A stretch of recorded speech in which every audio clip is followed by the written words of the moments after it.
So you've decided to start a spiritual practice, but maybe don't know where to start.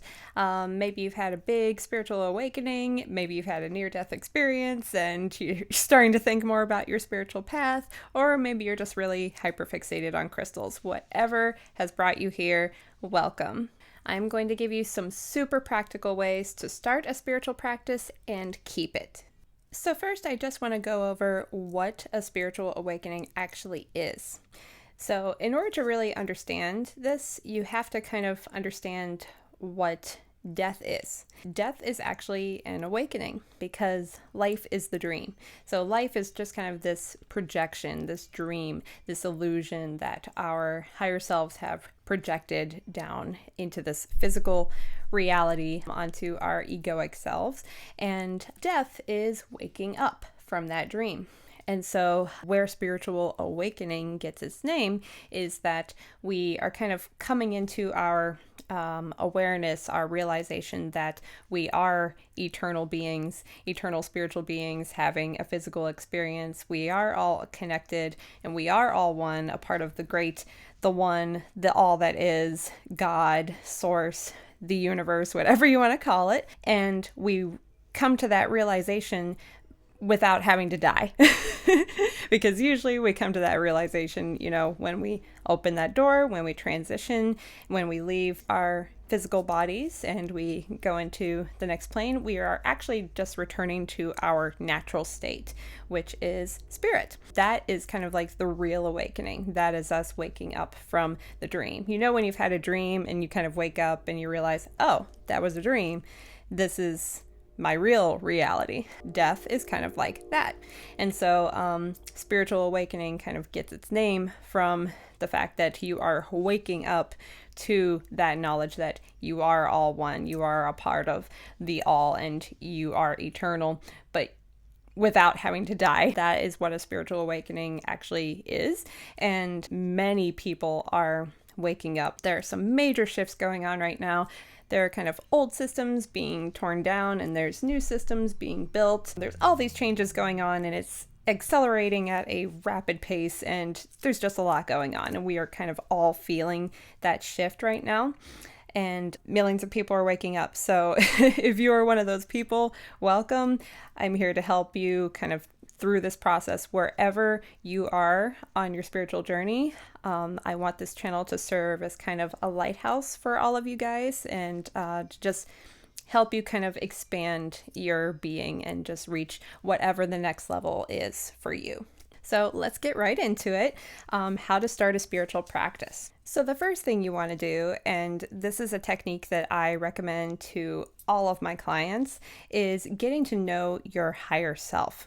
Let me give you some terms here. So your higher self is kind of your oversoul. So it's the part of you that's the big you, that's the capital I, versus the egoic self, which is kind of your physical personality. It's the being that is kind of driving this flesh vessel right here, versus your higher self, which is kind of above everything. It knows everything about you from a higher perspective. So it is you, but from a much higher point of view. It can kind of see everything that is going on in your life. It can kind of see your entire life and everyone and everything in it, your past lives, your future lives, everything that is in your soul's journey, your higher self can see. A great metaphor for this is your higher self is at the top of the mountain, whereas our egoic selves are in the valley. So our egoic selves cannot necessarily see what is around the next corner, but our higher selves can because they're higher up. So getting on the same page as your higher self can be very beneficial because you can kind of know what's coming and get your life in alignment with your mission, your life's purpose, and kind of what you incarnated here to do. So I have a journaling technique. It is a journaling technique, but it doesn't have to be. So you kind of just take out your journal, your piece of paper each day, and just simply write, what does my higher self have to tell me today? Just very open-ended, very expectant. So you just kind of write it in with the vibration of positive expectance. And you just write whatever comes to you. And you don't prejudge it, you don't pre-filter it, you just write. Just write whatever comes to you. And at first, it will feel like you are making it up. Don't worry about that. Just trust the process. What does my higher self have to tell me today? And you will get a response. And if you do that technique every single day, you will be truly amazed at the insights you get into your life. Your higher self will tell you all the things you're doing right and all the things that it's proud of you for and all of the things, of course, that you can improve on to get your life in alignment with your soul's journey. I cannot emphasize this enough that the relationship that you have with your higher self is the most important relationship you will ever have. And so there's just so many benefits to getting on the same page and having that open dialogue with your higher self. And so eventually you kind of will graduate from the journal and you'll just do it in your head. So I've gotten to the point where I talk to my higher self in my mind each day. I'll do it while I'm driving during my commute. And it's just very natural as if I'm talking to, a friend next to me. And you'll get very good at picking out the voice of your higher self. The voice of your higher self always speaks with certainty. So if you kind of hear a blanket statement or something that your egoic self would kind of doubt or start to question, listen to that. Listen to that voice, because your higher self always speaks with certainty versus kind of just the racing thoughts in your head, which is kind of the ego. The whole ego's job is to protect us and to keep us safe, and usually speaks more in fear-based ways and be like, oh, don't do that because last time you did that, this happened. And so, and so it's kind of more uncertain. So that's kind of how you can tell the difference between the voice of your higher self versus your egoic self. Your higher self always speaks with wisdom and guidance and certainty. So the second thing you can do in your spiritual practice is to talk to your spirit guides. We all have about 9 to 12 spirit guides, and 1 to 2 of them is with us kind of 24/7. They're kind of just always with us and helping us out, guiding us, laying things out in front of us, kind of like what our higher self does, where they'll kind of line things up for us. They'll put things in front of us as kind of like little signs, and if we pay attention to those signs, then we can kind of keep going along the path that we're supposed to be on, that is going to bring us the most spiritual fulfillment, the most joy, the most expansiveness. So the spirit guides are here to help us out. They're kind of, I like to call them our spirit squad, and they are a team of beings whose sole purpose for existing is to help us along on our spiritual journeys. So if you're the type of person who always feels like you're alone, or maybe you don't have many people in your life, maybe it's not very social, or you live in a remote area or something like that, and you start to feel those pangs of loneliness, just know that you are never truly alone, because we are surrounded, we are crowded even with guides and ancestors who are always there for us. So always remember that you are never alone. You have help, so use it. Call upon them. Talk to your spirit guides. And you can kind of use the same method as talking to your higher self. You can just write in your journal, what do my spirit guides have to tell me today? And just see what comes to you. And again, it will feel like you're making it up. Don't worry about it. Just keep writing. Just keep writing whatever comes to you. Just write it down and then read it back to yourself. That's a very important part of the process, is to read back out loud what you have written, because sometimes the messages that we get, the downloads, if you will, these kind of spiritual downloads, don't have the same impact on our beings when they're just kind of read in our minds or when you just initially write them down. It's very important to kind of read what you've written because the vibrations of your voice, they carry very important signatures that kind of act as activators in our system. And that may not make much sense right now, but once you kind of start this process, you will kind of like feel the difference there. So definitely read out loud what you have written after you've written it out, and some things will just start to click. So you could start off with your spiritual practice just by doing those two things, just talking to your higher self and talking to your spirit guides, and you'd be pretty much set with your spiritual practice. But of course, there are plenty of other things here that we can have fun with. So you can choose to work with crystals. Crystals is a whole world. This is literally a whole mineral kingdom that are here to help us. They are our friends. They are our allies. So there's crystals. You can work with herbs, members of the plant kingdom who have many, many gifts and benefits to bestow on us if we know how to work with them in a respectful way. You can choose to work with deities. There are many deities, many pantheons out there whose energies can serve you in various ways. There's astrology, there's tarot. There are so many tools out there that we can use on our journey that can help us out. There are literally no rules here. You can just pick whatever resonates most strongly with you and see where that takes you. So number 4 is meditation. Now, some of you might be thinking meditation should have been like number 1 or number 2, right?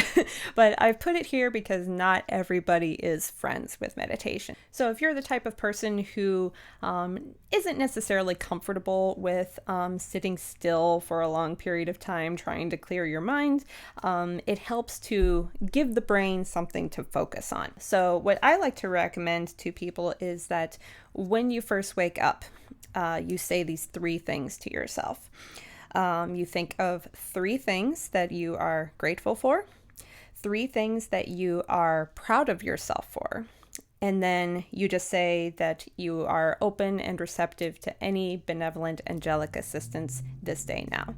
So this is how I wake up each day. If I can't think of 3 things that I'm grateful for, then I'll just think of 1 thing. If I can't think of 3 things that I'm proud of myself for, I'll just think of 1 thing. And then I'll just say I'm open and receptive to any benevolent angelic assistance this day now. And that's just putting that out there into the universe for those beings to come and give you any assistance that they can give you. And it does make a difference. It does help. That is just a small meditation that you can do in the morning before your feet hit the floor. Another method of meditation is to, referring back to the first one, talk to your higher self. You can just kind of sit there quietly, take a few deep breaths, and just go inward into your mind and think, what does my higher self have to tell me today? And you will get a response. And like I mentioned before, you will get familiar with the voice of your higher self, and that voice will come through. So number 5 is developing our psychic and intuitive abilities. Everybody has them. Not everybody chooses to develop them. And so this can become a part of your spiritual practice. And there are a lot of psychic intuitive abilities that you can work on. This is definitely a part of my practice. There is telepathy, there is energy healing, astral projection, remote viewing, telekinesis, psychometry, and these are just a few. The possibilities truly are endless here. So a few of my abilities, for example, some of you may know me as a Reiki master. So I do have my own Reiki practice, Phoenix Feather Reiki. And so that's the energy healing aspect of it. And everyone has access to that. Everyone has the ability to heal if they tap into those abilities. Astral projection is another one that I'm kind of working on, and that's just a really fun one that I've heard some people get to do.